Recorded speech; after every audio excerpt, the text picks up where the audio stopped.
terminó hace algunos días por diferentes motivos.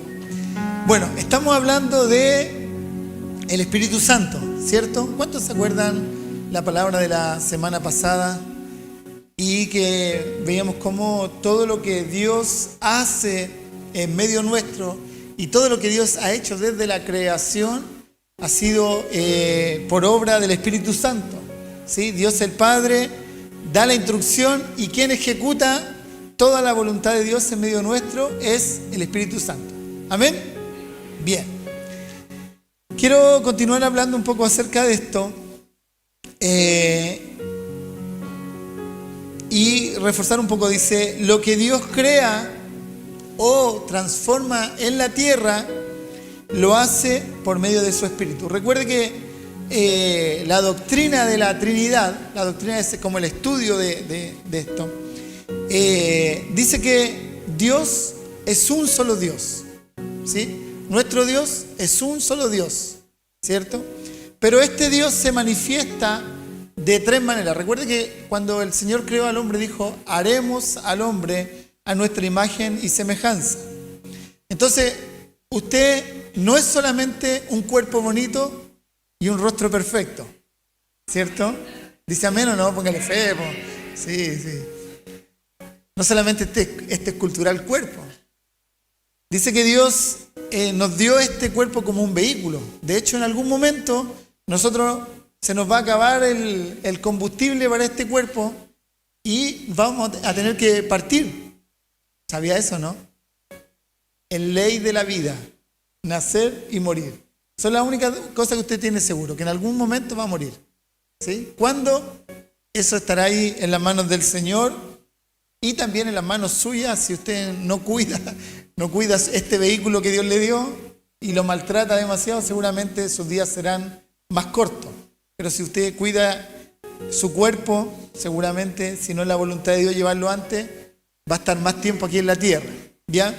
Entonces nosotros somos un cuerpo, como decía yo, este escultural cuerpo, pero también nosotros somos un alma que habita un cuerpo.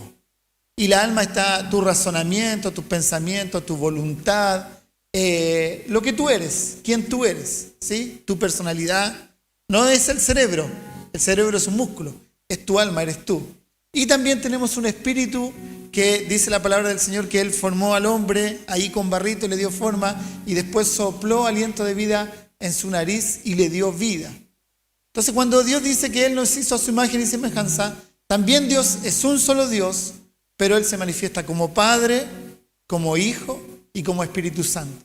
Algunos por ahí dicen, o sea, si hacemos la relación entre el hombre, por ahí el alma sería el Padre, el cuerpo sería el Hijo y el Espíritu Santo.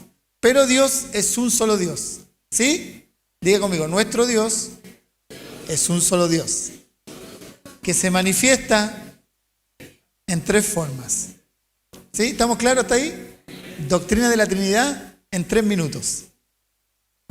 Entonces, Dios opera en medio nuestro, y estábamos viendo esto la semana pasada, que todo lo que hace Dios en la tierra, porque Dios es espíritu, pero todo lo que se materializa en la tierra lo hace a través del Espíritu Santo, ¿ya? Aprendimos que cada vez que Dios va a intervenir en la tierra, envió su Espíritu para ejecutar la instrucción del cielo. Lo vimos en Génesis 1, que dice que la tierra estaba desordenada y vacía, y el Espíritu de Dios se movía sobre la faz de las aguas y estaba preparando para hacer la creación, la instrucción de Dios. Encontré un versículo que me llamó, que no solamente fue que Dios a través de su Espíritu creó todas las cosas, hizo la tierra, sino que Dios sigue sosteniendo todo el funcionamiento de la tierra por su Espíritu, ¿verdad? Vamos a Salmo 104, 30. Dice, le di hartos versículos ahí envías entonces, ¿qué cosa? Tu Espíritu, está muy grande, parece, se trae el paso para los lados de la proyección. Envías entonces tu Espíritu y nace nueva vida para volver a llenar de seres vivientes la tierra. O sea, el Espíritu de Dios sigue trabajando y regenerando y llenando de seres vivientes. desde toda la historia de la creación, sigue llenando el Señor la tierra de seres vivientes. Vimos también la intervención del Espíritu Santo. Cada vez que Dios iba a hacer algo en su pueblo, Él levantaba hombres con una capacidad especial. Y esa capacidad especial no era natural, sino que era una dotación especial del Espíritu Santo para hacer determinadas tareas. Y lo podemos ver en el libro de los jueces y todos los libertadores. La frase que se repite cada vez que Dios levantó a un hombre es: y el Espíritu del Señor vino sobre Gedeón, Jefté, Otoniel, Sansón. O sea, cada vez que Dios iba a libertar o hacer algo, Él usaba hombres, personas. Así, cuando Dios iba a liberar a Israel, el Espíritu capacitaba al instrumento que Él iba a usar. Para toda tarea que Dios va a hacer, siempre el Espíritu le dará la unción para hacer las determinadas tareas. Cada vez que el Señor te llame a ti a hacer algo, una unción de parte de Dios va a capacitarte su Espíritu para que tú puedas hacer la tarea. ¿Sabías, no? Una oportunidad yo estaba hablando con un hombre y me decía que no podía resolver una situación con su mujer, con su familia. Entonces yo llegué y hablé con él y le dije: te voy a decir algo en el nombre de Jesús. Dios en su diseño, porque dice la palabra, puso al hombre como cabeza de la familia. Entonces le dije: tú estás ungido de parte de Dios para llevar adelante tu familia. Porque él estaba como: no puedo. Y Dios, cada vez que asigna una labor, Dios no solamente te manda sin capacitación o sin los recursos. Cada vez que Dios te va a enviar algo, Él va a depositar en ti todo lo necesario para que tú desarrolles esa tarea. Por eso, una madre cuando tiene un hijo, el gran porcentaje, porque hay algunas que no, en un gran porcentaje de su interior sale natamente la capacidad de mantener ese hijo con vida. Porque hay una unción, una asignación de Dios para desarrollar esa tarea. ¿Me hago entender lo que estoy explicando, cierto? De la misma manera, para un hombre tiene la unción de Dios para llevar adelante su familia, para gobernar su casa, para liderar su familia, para proteger, para proveer. Dios le dio la capacidad para poder hacer esas tareas. Así que hombres, tome el rol de líder de su familia. Puros amenes de mujeres.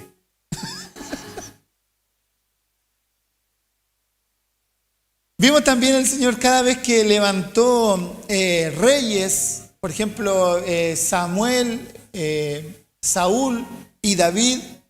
Dice que el Espíritu Santo vino sobre ellos y desde ese momento se transformaron en nuevas personas. Dios necesitaba posicionar a alguien para que estuviera al frente de la nación de Israel y levantó a Saúl o a David y a otros reyes. Y cada vez que esos reyes asumían la tarea de ser reyes, el Espíritu de Dios venía sobre ellos y le daba la capacidad sobrenatural para poder llevar y reinar. Lo vimos después cada vez que aparecieron profetas en la Biblia, en el Antiguo Testamento y incluso en el Nuevo Testamento. La frase repetida, cada vez que un profeta iba a profetizar, decía: el Espíritu del Señor está sobre mí. Siempre usted cuando lea, ¿cuánto ha leído los libros de los profetas? ¿Sí? Bien. Usted se da, cada vez que, por ejemplo, Isaías, Jeremías, cada vez que los hombres de Dios llevaban un mensaje, decían: el Espíritu del Señor está sobre mí y me envió. O en la presencia, dice Elías, el Dios en cuya presencia estoy. ¿Sí? Cada vez que Dios hizo algo, esta es la idea que yo quiero que usted grabe en su cabeza. Cada vez que Dios hace algo, lo hace a través de su Espíritu. Cada vez. Usted lee todo el Antiguo Testamento, toda la Biblia. Cada vez que Dios hace algo, lo hace a través de su Espíritu. Dice 2 de Pedro 1:21. Tengo harto versículo bíblico. Dice: porque la profecía no ha tenido su origen en la voluntad humana. O sea, cuando Dios habla, el origen no es de voluntad humana, sino que los profetas hablaron de parte de Dios, impulsados ¿por quién? La Biblia también dice de sí mismo, dice, toda la palabra es inspirada por Dios. Cuando usted toma su Biblia, la Biblia no es cualquier libro, es un libro que fue inspirado. Dios inspiró a hombre para escribir la palabra del Señor. Y es la voz de Dios escrita para nosotros. Cuando el Señor cuando el Padre quiso enviar a su Hijo, encarnarse en un hombre para traer salvación a la humanidad, de la misma manera el Espíritu Santo vino y fecundó el vientre de María. Usted puede ver, ahí también lo veíamos la semana pasada, que el Espíritu Santo le dijo, el ángel, el Espíritu Santo vendrá sobre ti y tendrás un hijo y llamarás su nombre Emmanuel, que es Dios con nosotros. ¿Se acuerdan de eso? Verso leído muchas veces en Navidad.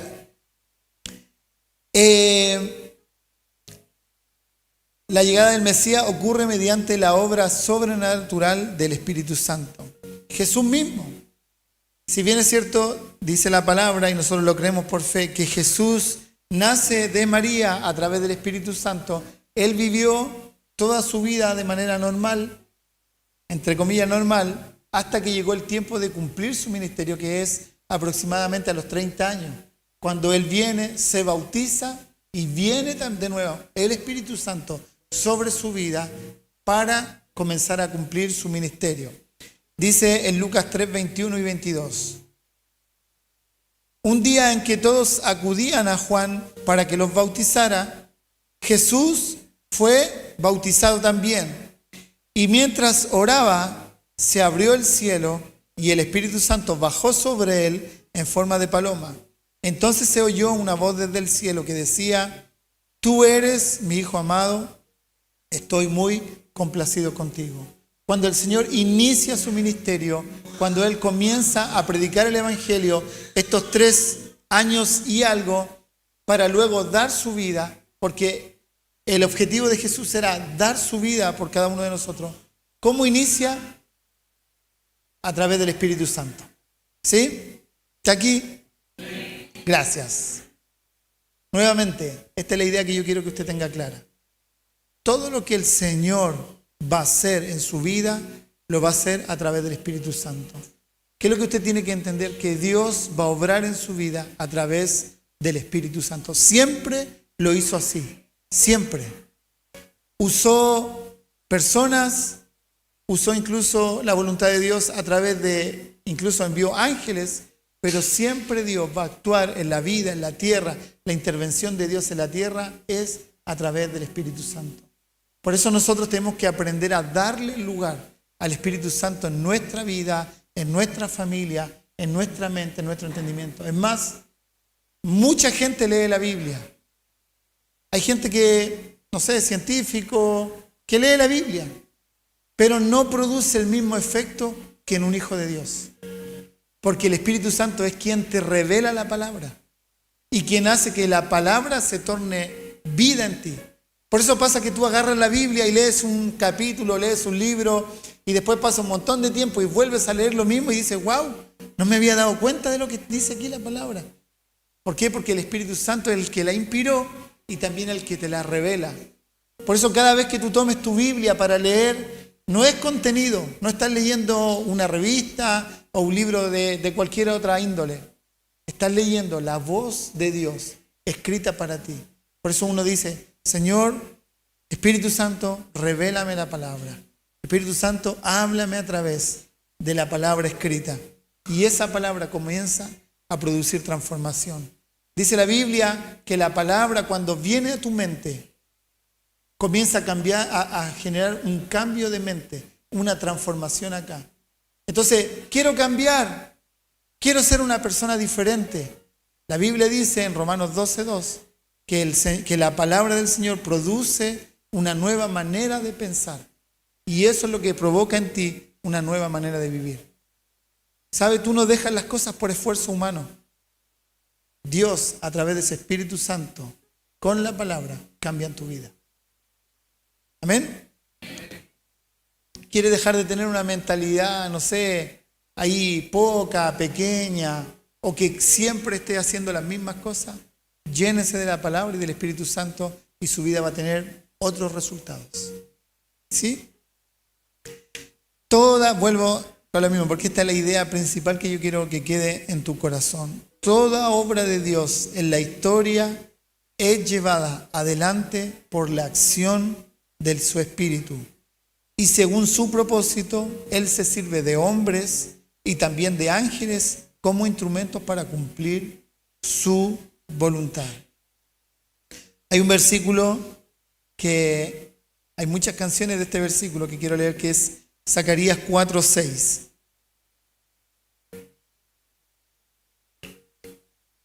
Esta es una palabra profética, pero tiene esta verdad profunda. Dice, entonces el ángel me respondió y me dijo, esta palabra del Señor a Zorobabel. El profeta estaba hablándole a este rey, que le dice, yo no actúo por medio de ejércitos, ni por fuerza, sino por medio de mí, lo ha dicho el Señor de los ejércitos celestiales. No es con fuerza, dice, ni es con ejércitos, es con su Espíritu Santo. Todo lo que tú quieras, en realidad, no es lo que tú quieras forzar al Espíritu que haga. Cuando nosotros comenzamos a tener comunión con Dios y a relacionarnos con su Espíritu, lo que pasa es que nosotros vamos siendo mudados y moldeados y transformados. No es que tú doblegues la mano de Dios y ahora Dios va a pensar como tú. No, es que yo tengo este propósito en la vida, entonces voy a orar para que me vaya bien. Cuando uno va a orar y tiene una oración correcta y una relación correcta con el Espíritu Santo, lo que pasa en realidad no es que Dios se modifica a ti. Tu vida comienza a sufrir transformación y Él comienza a cambiar tu manera de pensar, tu manera de sentir. Él empieza a sanar, a reordenar tu vida y finalmente tú empiezas a alinearte a la voluntad de Dios. ¿Sí? Entonces no pelee más. Mejor ríndase. Porque usted no va a doblar la mano de Dios. No, Señor, lo que pasa es que yo creo que es así. Y Dios te va a mirar y decir, chiquitito. ¿Sí? Entonces no es con fuerza, no es con poder, no es con ejército, es con el Espíritu del Señor. Este versículo enseña que los propósitos divinos no se logran con la capacidad o con la fuerza natural, sino mediante la dependencia total de Dios y de su Espíritu. Vuelvo a decir lo mismo. Yo necesito darle lugar en mi vida al Espíritu Santo. No, es que yo tengo esta idea. Quiero darte una buena noticia. Los pensamientos de Dios y las ideas de Dios son mucho mejores que las tuyas. Tú puedes estar confiado en eso. No, es que yo quiero esto, yo quiero esto, yo quiero esto. Te doy un consejo. Dale lugar al Señor. Dale lugar al Espíritu Santo. Dile, Espíritu Santo, guíame por tu camino. Hay un versículo y una palabra donde el Señor declara y dice, mis pensamientos o mi idea, mi propósito, está hablando Dios, son mucho más elevados que los tuyos. Mi plan es mucho más grande que el tuyo. Mis caminos son mucho mejor que tus caminos. Entonces tú confiadamente, con total confianza, puedes y debiéramos orar y decirle, Espíritu Santo, quiero rendir mi vida para que tú la dirijas. Seguramente no seguramente, es así. Tu vida va a ser transformada, va a ir de gloria en gloria. Y Dios te va a llevar a cumplir su propósito. Hay una lección en el libro de Discipulados que habla acerca de propósito. Y la idea central de la clase, los que están en Discipulado, tiene que ver que Dios tiene una idea original contigo. Dios te pensó. No, pastor, si yo fui producto de una casualidad. No, si a mí, es que mi papá era medio loquito y dejó embarazada a mi mamá y se fue. Yo no soy alguien no deseado. Pero la palabra de Dios enseña que Dios fue el que te dio vida. Y cuando Dios pensó en ti, independientemente de las causas por las cuales naciste, Dios puso en ti una idea original, su idea. Mientras tú estés caminando en esa idea de Dios, en ese propósito, vas a tener plenitud. Pero cada vez que tú te alejas de la idea de Dios, tu vida pierde sentido. Entonces a nosotros no solamente nos conviene, sino nos es necesario pedirle cada día al Espíritu Santo que Él conduzca mi vida. Esto no tiene que ver con rendirse y ser alguien, no importa, que Dios haga lo que quiera. Porque algunos usan este dicho, no, que Dios haga lo que quiera. No, Dios pone sueños en tu vida y la palabra nos enseña a trabajar por eso. Pero en cada decisión, Señor, voy por este camino, pero tú guía mis pasos. ¿Se atreve a decir esto, no? Levante una de sus manos y diga, Señor, rindo mi voluntad, guía mis pasos, confío en ti, que tu camino es mejor que el mío. En el nombre de Jesús, amén. Amén. Bien. Ahora prepárese para que el Señor lo dirija. No, es que yo quiero hacer esto. Señor, haz tu voluntad. Hasta el mismo Señor Jesús, cuando estaba a punto de ser sacrificado, Él le dice, Padre, porque Él ya entendía lo que iba a vivir. Todo el castigo y además de eso cargar con todo el pecado de la humanidad, la cruz, los látigos, la corona de espinas. Y Él le dice, Padre, si se puede, que pase de mí esta copa. Si se puede, saltemos todo esto. Pero que no se haga lo que yo quiero, sino que se haga tu voluntad. Amén. Entonces me quedé pensando en algo que mencionó Edson la semana pasada cuando terminó la reunión y dijo que a él una de las cosas que le llamaba la atención del Espíritu Santo era el Espíritu Santo como consejero. ¿Era eso? Algo así, ¿cierto? Como quien te dirige cada día. ¿Sabe? Y nosotros necesitamos aprender a vivir una vida así, guiados por el Espíritu Santo. El Señor te va a enseñar a través de la palabra, a través de la prédica, del discipulado, pero cada día tú tienes que tomar decisiones. Y una persona que tiene un vínculo, una ligadura al Espíritu Santo, el Espíritu Santo te advierte incluso en las cosas cotidianas de la vida. Algunos le llaman intuición, y es como la intuición, un poquito la voz del Espíritu. Yo lo cuento como testimonio. Hace años atrás, cuando trabajaba empleado para una empresa, fabricábamos nosotros ventanas de aluminio, y yo estaba en una relación estrecha con el Espíritu Santo y teníamos que cortar material. Y yo, para optimizar y ser rápido, tomaba de varios perfiles, hacía un montón de perfiles, todos los que me cayeron en la máquina, y así avanzaba más rápido. Y yo de repente iba a cortar y era un valor considerable de todos los materiales. Y de repente había algo que la primera vez llegué y dije, qué raro, y corté. Y después cuando fui a ver estaba todo el material mal cortado y la pérdida fue grande. Después cada vez, y el Señor me enseñó a ser sensible a esa voz. Cada vez que sentía eso, esa intuición, esa advertencia del Espíritu, llegaba y decía, el Señor me está inquietando por algo. Y en algo tan práctico como ir y revisar la pauta de corte, y me daba cuenta que habían errores. O de repente con tus hijos. Miraba a uno de mis hijos y hay algo que tengo que corregir acá. O hay algo que no está bien. O hay algo que tengo que cubrir. Porque el Espíritu Santo no es para ti solamente o como dice la Biblia, para grandes cosas. El Espíritu Santo es tu compañero y lo dejó el Señor para que todos los días tú puedas caminar en su presencia. ¿Es muy loco lo que estoy diciendo?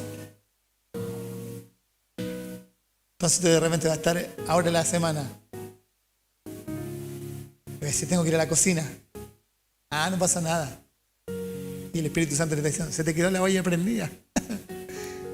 Se te quedó la cocina con la olla prendida. Parece algo básico, pero hasta en eso, en tu familia, en tu vida, en tu mujer. Para los hombres que somos poco sensibles, yo pensaba que se iba a escuchar un amén. Amén. Para los hombres que de repente somos poco sensibles, de repente el Espíritu Santo viene y te dice, hay algo que no está bien en la relación, hay que corregir a tiempo. Hay algo que no está funcionando bien. Y uno Dice amén o no. No es solamente para crear la tierra o para pelear batallas. El Señor te dejó el Espíritu Santo para vivir todos los días. Por eso la lógica de la vida de un cristiano es que siempre vaya increciendo. Siempre vaya de gloria en gloria. Porque tú vas desarrollando la sensibilidad del Espíritu Santo y en todo, en tu trabajo, en tu familia, como dije, con tus hijos. Y el Espíritu Santo comienza a hablarte. Me pasó otra oportunidad que yo llegué y estaba haciendo una construcción. Y yo sentía la voz dentro de mí que me decía, anda a la municipalidad. Y ya después voy a ir. Anda a la dirección de obra. Y decía, no, después voy a ir. Y un día me acuerdo que estábamos tarde, afanados. El afán apaga la voz del Espíritu Santo. El afán y la ansiedad son letales contra la voz del Espíritu Santo. Porque cuando tú estás afanado, no escuchas a nadie. ¿Cierto? ¿Cuántos están afanados? ¿Han estado afanados? Y no escuchas a nadie. Tu mujer te está diciendo, ojo, ojo. Y tú, voy a la meta. ¿Cierto? Uno ve el arco nomás, voy para allá. Ve una sola cosa, el afán. El afán quita la capacidad de poder ver más ampliamente y tu foco está solamente en una cosa. Y la gente que vive afanada pierde mucho, porque deja de lado cosas importantes. Y yo estaba ahí, no, una hora más para terminar esto. Y estaba arriba de un andamio, como 3 cuerpos de andamio. Y vuelve a hablarme el Espíritu Santo y me dice, para y anda a la dirección de obra. Y la respuesta mía, en mi afán, dije, Señor, después lo voy a resolver con la ley del mono. 3 días después, inspector municipal, ¿qué está haciendo aquí? No, citación, juzgado de policía local. 6 años para poder regularizar algo. Con peligro de que me cerraran el negocio. Hasta depresión me dio. Y cada vez que me acordaba de eso decía, ¿por qué no escuché la voz del Espíritu Santo cuando me estaba hablando en ese momento? ¿Por qué el afán? ¿Cuántos son afanosos? ¿Les sirve esta reflexión entonces, cierto?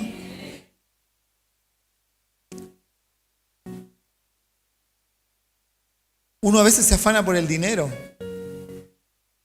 No, sí, más horas extras. Un segundo trabajo. Mis amigos. Y de repente los hijos crecieron y no te reconocen. Y vivimos toda la vida afanados. Y tus hijos no te reconocen, no estuviste. Y el Espíritu Santo dice, familia, comunión con Dios, trabajo.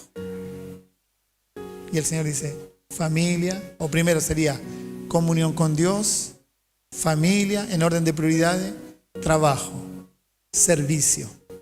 Familia, Dios, comunión con Dios, comunión con el Espíritu Santo, familia, trabajo, servicio. Pero en el afán nosotros desordenamos todo y después venimos delante del Señor. Señor, me equivoqué en la vida. Ayúdame. ¿Cuántos llegaron a la iglesia o al Señor pidiendo ayuda? ¿Por qué? Por el afán, por no tener la palabra, por no haber a lo mejor, seguramente algunos de ustedes antes alguien te habló de Dios, pero tú dijiste, eso no es para mí.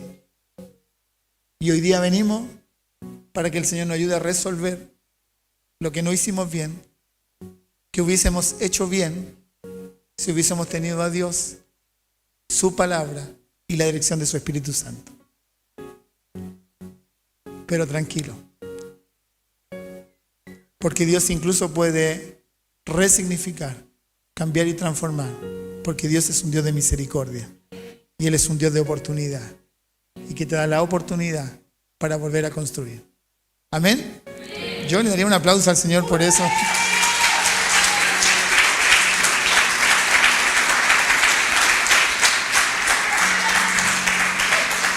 Y el Señor lo va a hacer. Yo declaro en el nombre de Jesús que restauración y restitución viene sobre tu vida. Que el Señor te da la oportunidad para reconstruir nuevamente aquello que no hicimos bien. Señor, yo envío tu palabra y declaro esto. Tú eres nuestro Dios de oportunidades. Tú eres nuestro Padre y tú eres un buen Padre. Yo bendigo a la iglesia y declaro esto, que viene tiempo de restauración y de restitución de todas aquellas cosas que nosotros reconocemos que nos equivocamos, Señor. Pero gracias por tu oportunidad. En el nombre de Jesús, amén. Amén. Otra cosa potente, ya esto más en la línea que te estaba hablando, es que Dios a través de su Espíritu no solamente hace todo esto grande que uno ve en la palabra, sino que Él cambia nuestra esencia. Quiero leer algo que escribí aquí. Jesús no vino simplemente a entregar un nuevo código moral. Cuando usted lee la Biblia y los evangelios, el propósito de Jesús no solamente vino a darte un nuevo código moral, una nueva lista de mandamientos por cumplir, una nueva, cosas que tenemos que hacer. Si el evangelio fuera solo un conjunto de mandamientos, sería una carga imposible de llevar. Jesús no rebajó el estándar de los mandamientos, por el contrario, Él llevó los mandamientos a un nuevo nivel. Y me explico. Cuando Jesús dijo en una oportunidad, yo no vine a abolir la ley, yo no vine a eliminar los mandamientos, yo vine a cumplir los mandamientos. Y luego se para en un relato bien conocido que se llama el Sermón del Monte y empieza a resignificar los mandamientos y la palabra del Señor. Y Jesús no solamente, Él, como dije, no vino a rebajar el estándar. O sea que ahora estamos en la gracia, entonces me puedo portar como quiera y ser quien quiera. Sino que dice que Él incluso subió el estándar. Ahora le voy a explicar por qué. Por ejemplo, en Mateo 5, 21, 22. ¿Está preparado? Ya. Más o menos. Dice Jesús, ¿han oído que a nuestros antepasados se les dijo, no asesines? Que este es el mandamiento, no asesinarás. No es no matarás, es no asesinarás. Por eso usted puede ver que está el mandamiento no asesinarás, pero también hay dentro de la ley judía que había personas que las mataban por la ley. Tema para otro momento. No asesinarás. Han oído que a nuestros antepasados se les dijo, no asesines.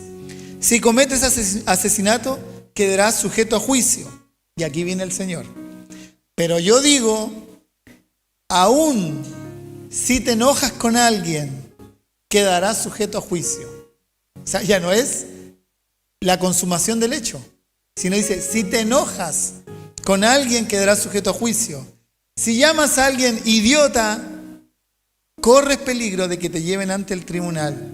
Y si maldices a alguien, corres peligro de caer en los fuegos del infierno. En el Antiguo Testamento era no asesinarás. Aparece Jesús y dice, si te enojas, corres peligro. Pero si llegas a maldecir a alguien, estás en peligro del infierno. Se puso más, como diría alguien, más brígido, ¿cierto? Vamos con otro. Mateo 5, 27, 28. ¿Está? Ustedes han oído, nuevamente, Jesús en el Sermón del Monte, que se les dijo, no cometerás adulterio. Y aparece Jesús. Pero yo te digo que si alguno mira a una mujer con el deseo de tener relaciones sexuales con ella, en su mente ya ha cometido pecado con ella. Antes era la consumación del acto. Pero hoy día Jesús viene y dice, si tú codicias, ya pecaste en tu mente. ¿Sabe lo que está haciendo Jesús? Sacando el cumplir los mandamientos desde la consumación y lo está trayendo al corazón. A lo que yo hago sin hacerlo. Señor, no lo asesiné, pero ojalá choqué en la esquina. Es la actitud del corazón. Señor, hazme justicia. O esos arranques de enojo que, claro, tú, un hijo, no le dijiste a tu papá, no le echaste, no sé, no lo golpeaste ni le dijiste garabato, pero en tu intimidad lo maldijiste porque te corrigió. No sé si me hago entender lo que quiero decir.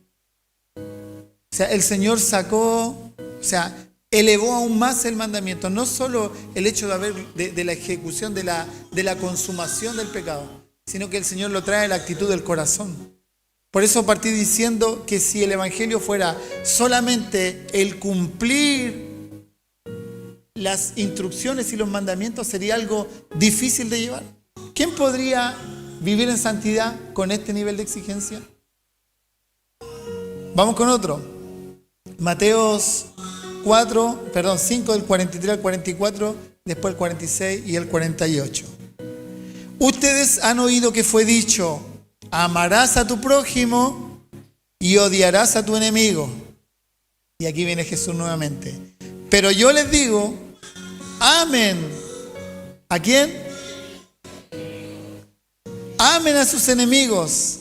Bendigan a los que los maldicen. Hagan bien a los que los odian. Oren por quienes los persiguen. Porque si ustedes aman solamente a quienes los aman, ¿qué recompensa tendrán? ¿Acaso no hacen lo mismo los cobradores de impuestos? Y si ustedes saludan solamente a sus hermanos, ¿qué hacen de más? ¿Acaso no hacen lo mismo los que no conocen al Señor? Por lo tanto, sean ustedes perfectos como su Padre que está en los cielos es perfecto. ¿Podríamos llegar a ese estándar de manera natural? ¿Cuántos son coléricos sanguíneos aquí? ¿Saben lo que es un colérico sanguíneo? Los que tienen ese temperamento, como dicen, de la mecha corta. Que se prende la mecha y no alcanza ni a respirar y ¡pah!, explota rápido. ¿Cierto? Es un petardo con la mecha cortita. ¿Los coléricos sanguíneos podrían cumplir estos mandamientos? Incluso los flemáticos y melancólicos tampoco. Amar a tus enemigos, perdonar al que te maldice, bendecir al que te maldice, es un estándar alto, ¿cierto? Présteme atención a esto. La diferencia entre la antigua religión y el reino de Dios no está en que Dios rebajó las exigencias. Como decía yo, por el contrario, las elevó, las clarificó. Sino que ahora Él pone su Espíritu Santo dentro de nosotros para capacitarnos a vivirlas. ¿Qué es lo que hace el Señor? Cambia nuestra naturaleza. ¿Sabe por qué una persona tiene la capacidad de perdonar a otro? Porque el Espíritu Santo está en su vida. ¿Sabe de dónde tú sacas esa capacidad de bendecir a los que te maldicen? ¿Sabe de dónde tú sacas esa capacidad de vivir en santidad, con tu mente en santidad, con tus pensamientos en santidad? No es de tus propias fuerzas. Es porque el Espíritu Santo viene sobre tu vida y cambia tu naturaleza. Si este fuera otro lugar, yo podría vaciar. Si esto fuera transparente, tiene té. Es como que tú tomas, eso tiene un color, y este es el Espíritu Santo. El tema que aquí está contenido en un vaso, pero el Espíritu Santo es inagotable. Entonces la figura es como que viene el Espíritu Santo y comienza a vertirse en tu vida. Y todo lo que es oscuro comienza a enjuagarse y a salir, a salir, a salir. Y después termina tu vida llena del Espíritu Santo, transparente. No es por tus capacidades que tú puedes vivir esta palabra, es por cuánto del Espíritu Santo hay en tu vida. ¿Dice amén? Entonces nuestra vida es transformada por el Espíritu Santo. Dice Ezequiel 36, 27. Y voy a avanzar un poquito que... Y pondré mi espíritu dentro de ustedes. ¿Para qué? Y hagan... ¿Producto de qué es lo que es esto? Y pondré mi espíritu dentro de ustedes. Eso es lo que hace que tú puedas vivir una vida en santidad. Los cambios en nuestra vida no son provocados por esfuerzo humano, por hacer, no sé, un método, por autodisciplina. El cambio, no el cambio superficial, porque tú puedes aparentar algo. Todos podemos aparentar algo, ¿cierto? Yo vengo, me pongo, no sé, una ropa bonita, bien peinadito, no sé si estoy bien peinado, y pongo una carita así como de... Y yo podría aparentarte ser una buena persona. Pero dentro de mí, ¿qué es lo que hay? Todos podemos aparentar, ¿cierto? Lo que hace el Espíritu Santo no es lo exterior. Él viene dentro de ti y provoca la transformación y hace de ti una nueva persona. Dice 2 Corintios 3:18. Así que todos nosotros, con el rostro descubierto, reflejamos la gloria del Señor como si fuera un espejo. Y esto es lo que quiero resaltar. Y el Espíritu, ¿quién? ¿Está aquí o no? Y el Espíritu del Señor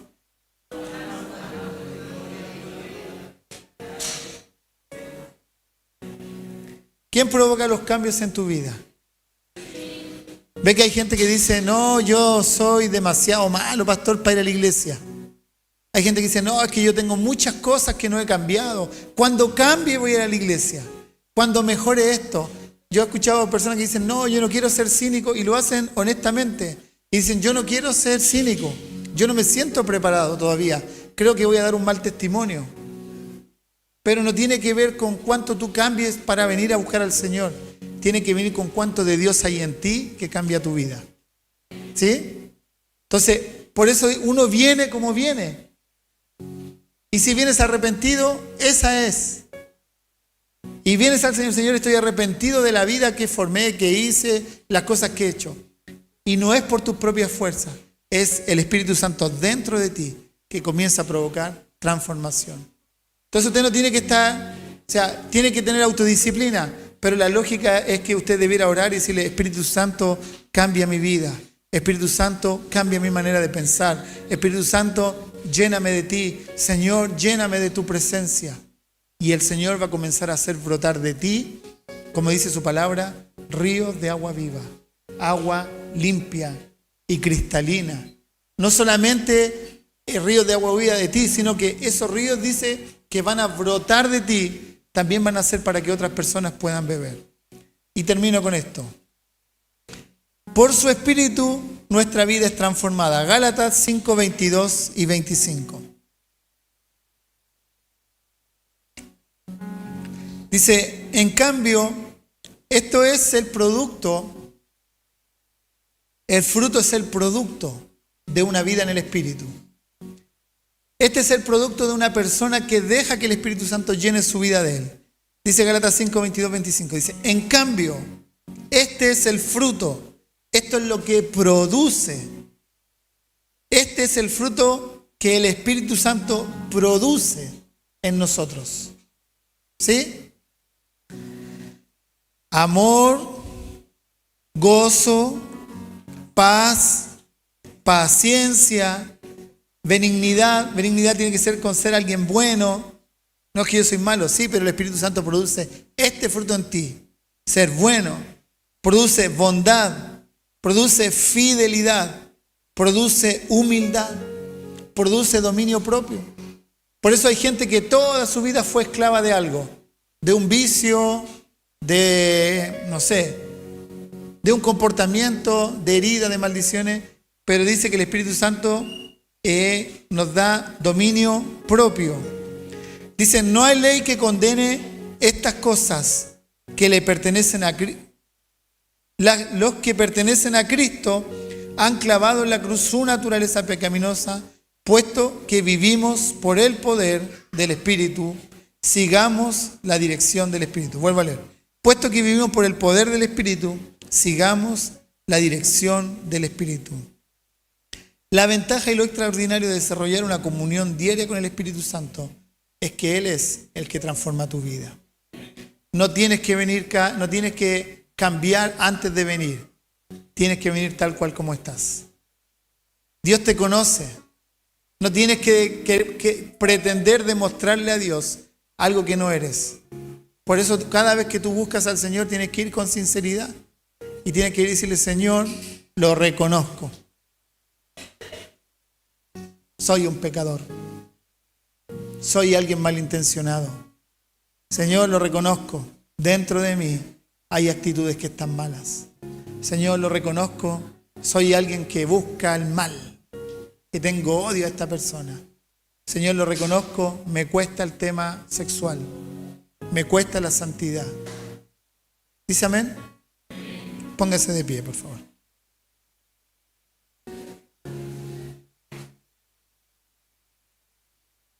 ¿Tiene una canción?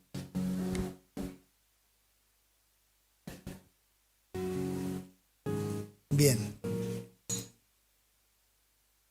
Punto número 1, reforzamiento. Todo lo que hace Dios, ¿lo hace a través de quién? Punto número 2. Dios quiere que nosotros seamos santos como Él es santo. ¿Cómo lo logra? Ya, pues. Terminé recién la clase. El ejemplo ¿cómo cambio yo? Con más del Espíritu en mí, ¿cierto? ¿Y cómo me lleno del Señor? Teniendo comunión con Dios. ¿Qué es lo que es comunión? Cercanía con Dios. Tome su Biblia, como decía adelante. Léala. Pídale al Espíritu Santo, revélame tu palabra y que tu palabra cambie mi manera de pensar. ¿Cómo me lleno de Dios? Orando, pasando tiempo. ¿Usted ha visto un matrimonio que lleva, no sé, 30, 40 años juntos? ¿Se ha dado cuenta que hasta se parecen físicamente? Sí, sí se parecen. ¿Sabe por qué o no? Porque se va mimetizando. Usted habla con uno y opina lo mismo que el otro. Son dos personas diferentes y opinan lo mismo. Lo mismo sucede cuando tú te relacionas con Dios. De repente la gente te escucha y dice, hoy pareciera que Dios me estuviera hablando. Y es porque está Dios en ti. Vamos a orar. Yo quiero que usted ore y le diga al Señor, Señor, ahora no entiendo. Se trata de más de ti y menos de mí. Ahora lo entiendo, Señor. Se trata de que tú llenes mi vida de tu presencia. Tenga ahí su propia oración.